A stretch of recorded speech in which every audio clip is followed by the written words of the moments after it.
네, 여러분은 현재 글로벌 증시 투나잇과 함께하고 계십니다. 조금 전에 개장한 미국 증시 이 잭슨홀 미팅을 주시하는 가운데 3대 지수가 상승 흐름을 보이고 있습니다. 다우지수가 0.57% 오르고 있고 나스닥이 0.9% 오름세 이렇게 보이고 있는데 이 상승불을 불키는 미국 증시 속에서 미국 현지 글로벌 이슈 들어보도록 하겠습니다. 뉴욕 증시 경제 전문 유튜버 유사남님 연결하겠습니다. 안녕하세요. 네, 안녕하십니까. 네, 오늘도 밝은 인사로 맞아주셔서 감사합니다. 오늘 스케줄 먼저 짚어주시죠.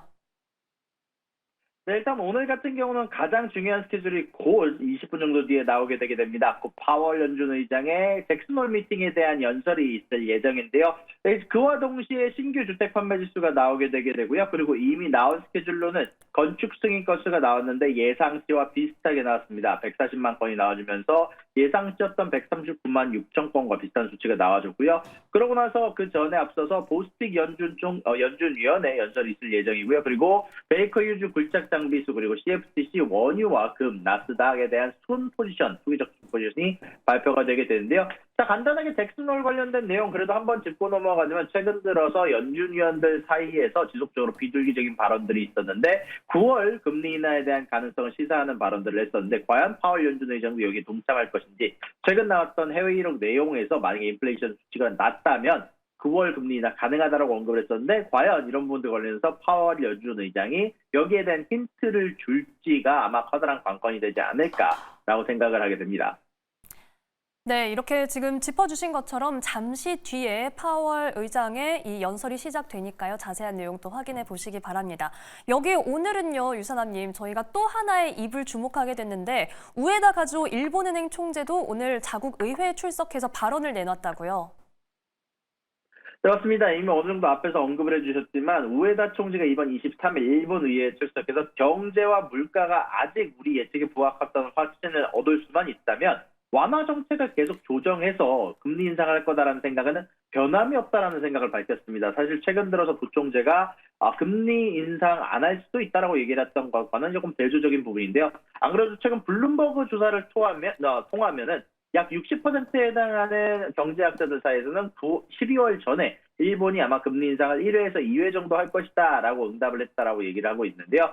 사실 지난달 31일 금리를 높인 배경과 관련해서는 7월 경제와 인플레이션이 예상과 일치하면서 이 인플레이션을 잡기 위해서 인상했다라고 발표를 했는데 또한 이번 달 초에 발생한 금융시장의 대규모 매도세는 미국 경제 상황에 대해서 과려한 우려가 주요 요소였지 NK 트레이드가 문제가 아니었다라고 얘기를 했으며 우려가 완화하자 시장 혼란도 줄어들었다라고 발표를 했지만 일단 기본적으로 제 개인적으로 생각을 했을 때 일본 엔화가 강세가 나오게 되면서 NK 트레이드 청산을 위반하지 않았나라고 생각을 하고 있고 아무래도 일본은행에서 지속적으로 저렇게 금리 인상에 대한 부분들을 피력을 하게 된다면 엔화는 강세로 갈 것이고 아마 그 대신 동시에 NK 트레이드에 대한 청산 가능성도 지속적으로 아마 시장을 괴롭힐 것으로 예상이 되고 있습니다.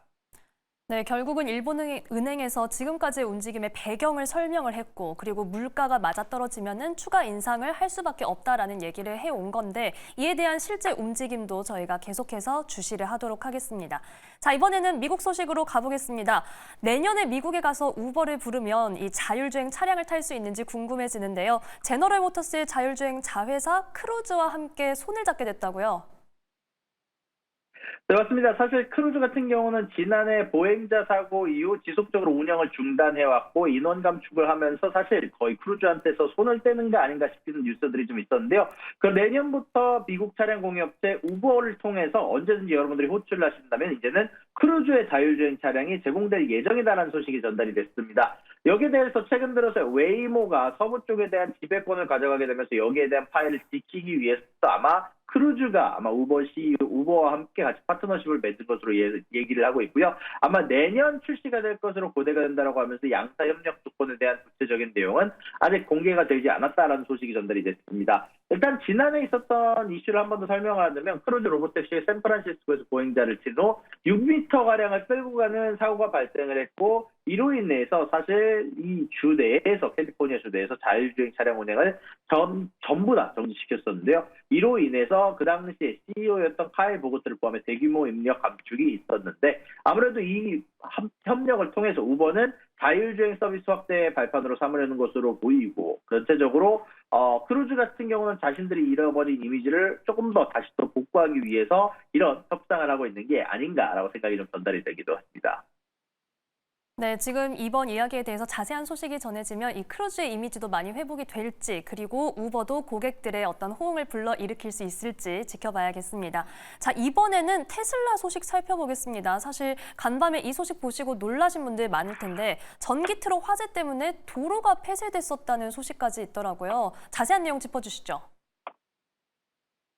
네, 최근 고속도로에서 주행 중이던 테슬라 전기 트럭 세마이에 화재가 발생한 것이 이번에 19일 날 있었고 연방당국이 조사에 나섰다는 소식이 오늘 전달이 됐습니다. 현재 국가교통안전위원회 NTSB에서는 오늘부터 CA 고속도로 순찰대와 함께 지난 19일 날 있었던 고속도로에서 갑작스럽게 세미트럭, 테슬라의 전기 트럭이 도로를 이탈해 나무를 들이받은 후 현재 유독가스가 새기 시작하면서 화재가 크게 나고 나서 16시간 동안 도로가 봉쇄되기도 했었는데요. 이 사태에 대해서 테슬라 전기 트럭에 대한 안전조사를 개시를 하겠다. 현재 리튬이온 배터리와 관련된 화재 위험에 관심을 두고 조사를 한다라면서 잔해를 조사한 이후에 충돌 및 후속 화재 대응으로 이어진 사건의 세부 정보를 수집할 거다라고 발표가 됐는데요. 사실 여기에 대해서 조금 더 디테일하게 얘기를 하자면 이 배터리에서 불이 나기 시작하면서 유독가스를 뿜으면서도 온도가 500도 넘게 치솟았고 이로 인해서 소방관들이 진입하지 못하고 배터리가 다 탈 때까지 기다려야 했으므로 아마 16시간 정도라는 어마어마한 시간이 걸린 것으로 예상이 되고 있고 아무래도 이런 부분들은 테슬라에 관련해서 이미 어느 정도 선반영이 되어 있었고 사실 지금 당장 새롭게 이 배터리에 대한 화재 문제가 새롭게 나온 뉴스라고 보기는 어렵기 때문에 개인적으로 생각할 때 시장에 대한 영향력이 있기는 하겠지만 아마 급락으로 이어지지는 않지 않을까라고 생각이 좀 듭니다. 네, 이 자세한 사고 소식도 짚어주셨고 말씀해 주신 것처럼 아주 새로운, 아주 위기감을 가져오는 소식은 아니기 때문일까요? 지금 어제는 크게 내렸었는데 오늘은 테슬라 오르면서 거래되고 있습니다. 현재 216달러 선 기록하고 있다는 것도 함께 확인해 보시기 바랍니다. 자, 이번에는 식품 기업 소식으로 가보겠습니다. 식품 공룡이라고도 불리는 네슬레가 CEO를 교체한다는 소식인데요. 앞으로 경영 전략에도 좀 변화가 생길까요? 네, 현재 세계 최대 식품기업 네슬레가 마크 슈나이더 최고 경영자가 사임한 이후에 약 40년간 네슬레에 재직했던 사내 베테랑 로랑 프렌세이가 그 뒤를 이을 것이라고 발표를 했습니다. 사실 최근 들어서 인플레이션 영향으로 인해서 최근 실적 부진에 시달린 네슬레 같은 경우는 어닝에 대한 발표 내용이 좋지 않았었는데요.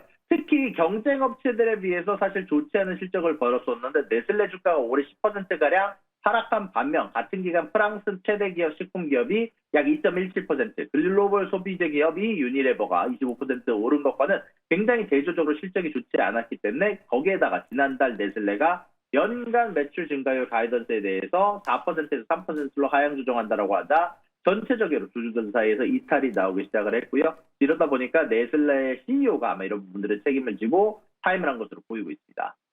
네, 현재 지금 네슬레의 움직임 어찌 보면 고육지책이라고도 볼 수가 있겠는데 앞으로 네슬레가 지금의 상황을 좀 벗어나서 상승 흐름을 가져갈 수 있을지도 지켜보도록 하겠습니다. 오늘 말씀 고맙습니다. 한 주 동안 수고하셨고요. 지금까지 미국 증시 경제 전문 유튜버 유산남님과 함께했습니다. 오늘 말씀 고맙습니다. 수고하셨습니다.